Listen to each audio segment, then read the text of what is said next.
Assalamualaikum warahmatullahi wabarakatuh. Nama saya Dwi Indreswari, NIM di 400 190 130, kelas praktikum F. Di sini saya akan menjelaskan tentang UAS Praktikum Teknik Tenaga Listrik, Generator Sinkron dan Asinkron. Prinsip kerja. Prinsip kerja dari generator sinkron. Yang pertama, kumparan medan yang ada pada rotor dihubungkan ke sumber eksitasi yang akan memberikan suplai arus listrik searah DC terhadap kumparan medan. Dengan adanya arus searah yang mengalir lewat kumparan medan, maka akan menimbulkan flux. Yang kedua, penggerak mula pada generator yang sudah terkopel dengan rotor segera dioperasikan, sehingga rotor berputar pada kecepatan nominalnya.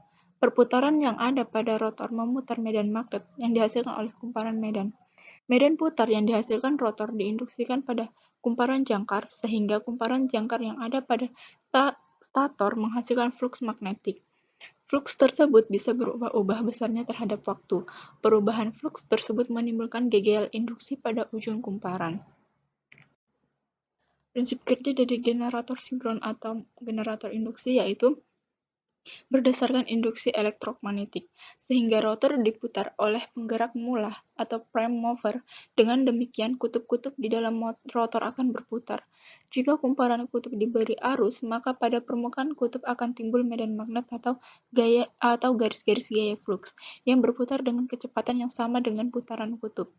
Garis-garis gaya flux yang berputar tersebut akan memotong kumparan jangkar yang ada di stator sehingga pada kumparan jangkar tersebut timbul EMF atau GGL tegangan induksi. Ketika mesin berfungsi sebagai motor, kumparan stator diberi tegangan 3 pasang sehingga akan timbul medan putar dengan kecepatan sinkron. Namun, jika motor berfungsi sebagai generator, pada rotor motor diputar oleh sumber penggerak dengan kecepatan lebih besar daripada kecepatan sinkronnya. Bila suatu konduktor yang berputar di dalam medan magnet atau kumparan stator akan membangkitkan tegangan.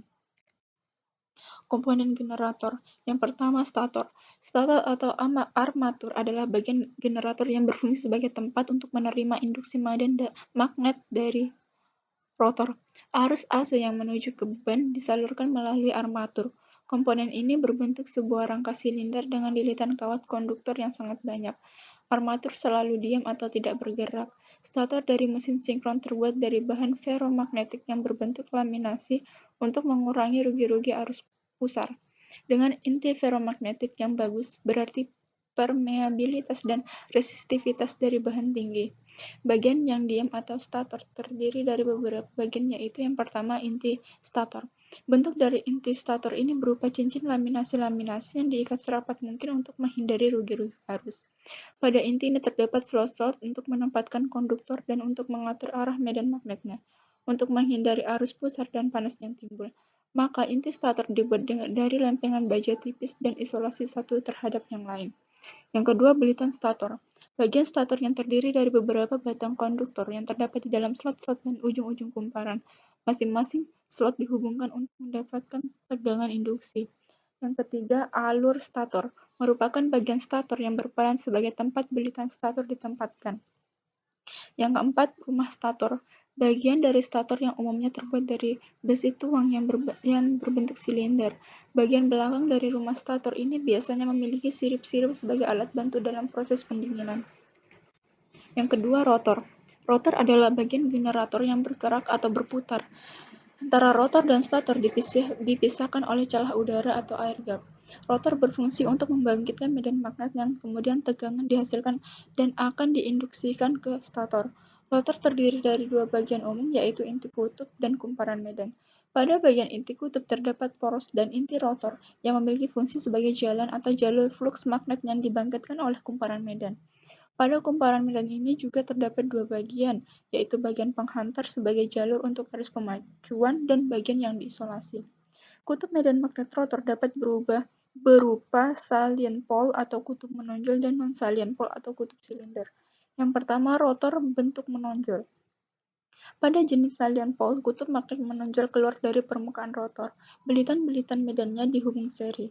Ketika belitan medan ini disuplai oleh exciter, maka kutub yang berdekatan akan membentuk kutub berlawanan.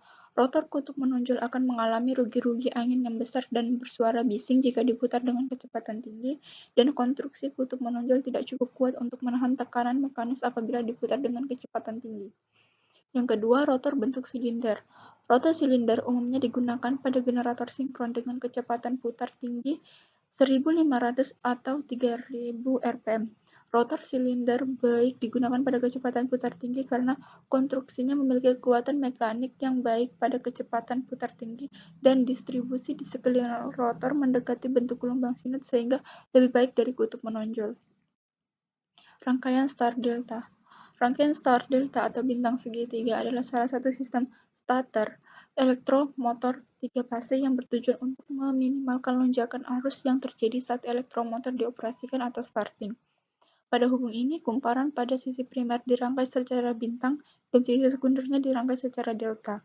Umumnya digunakan pada trafo untuk jaringan transmisi, di mana tegangan nantinya akan diturunkan atau step down. Contoh soalnya, sebuah penghantar listrik dilalui arus listrik 3 ampere. Penghantar ini berbentuk kumparan yang melilit sebuah inti besi sebanyak 1000 lilitan. Inti besi yang dililit panjangnya 10 cm dengan luas penampang 16 cm dengan permeabilitas bahan 0,02. Tentukanlah A. Kuat intensitas medan magnet pada inti, B. Kuat medan atau rapat flux pada inti, C. Besarnya flux magnet pada inti. Dari data soal diketahui bahwa arusnya 3 ampere, panjang lilitan 10 cm, dibuat menjadi 0,1 meter, kumparannya 1000 lilitan, luas penampangnya 16 cm, dibuat menjadi meter, yaitu 0,0016, dan permeabilitasnya 0,02. Dari data-data ini akan diselesaikan sebagai berikut.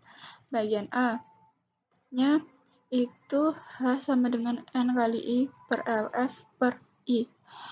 1000 dikali 3 per 0,1 sama dengan 3000 per lilitan. Yang B didapat 600 dan C didapat 0,96 WB. Penggunaan generator dalam pembangkit listrik. Yang pertama, generator magnet permanen sebagai pembangkit listrik putaran rendah. Desain generator menggunakan magnet sebagai pengganti kumparan jangkar pada rotor sebagai sumber flux magnet dan kumparan kawat tembaga atau emal sebagai kumparan jangkar pada stator yang dikenal sebagai generator magnet permanen. Pada generator asinkron terjadi induksi elektromagnetik yang mengacu pada hukum Faraday dan Lenz. Hukum Faraday menjelaskan bahwa adanya perubahan flux magnetik yang melingkupi suatu kumparan akan menimbulkan gagal induksi pada ujung-ujung kumparan tersebut. Yang kedua, generator sinkron sebagai pembangkit energi listrik. Pada PLTA, generator digerakkan oleh tenaga air. Air ini ditampung pada sebuah dam dan dialirkan melalui pipa ke turbin generator untuk memutar turbin tersebut, sehingga rotor generator berputar. Akibatnya perputaran rotor pada generator ini, maka akan timbul tegangan pada kumparan jangkar generator. Pada PLTU, generator digerakkan oleh tenaga uap air yang dipanaskan dengan bahan bakar batu bara. Uap air yang dihasilkan dialirkan dengan tekanan yang tinggi untuk memutar turbin generator. Pada PLTN, zat radioaktif atau bahan nuklir digunakan sebagai bahan bakar untuk menghasilkan energi panas yang besar. Reaksi nuklir yang terjadi pada PLTN dikontrol oleh bahan moderator air biasa, air berat, atau grafit, sehingga proses pelepasan energi karena reaksi nuklir dapat dikendalikan. Pada pembangkit listrik tenaga angin, kincir angin dihubungkan ke turbin generator. Ketika kincir berputar di tiup angin, turbin juga ikut berputar dan menggerakkan rotor generator, sehingga menghasilkan energi listrik pada kumparan jangkar generator. Sekian dan terima kasih. Wassalamualaikum warahmatullahi wabarakatuh.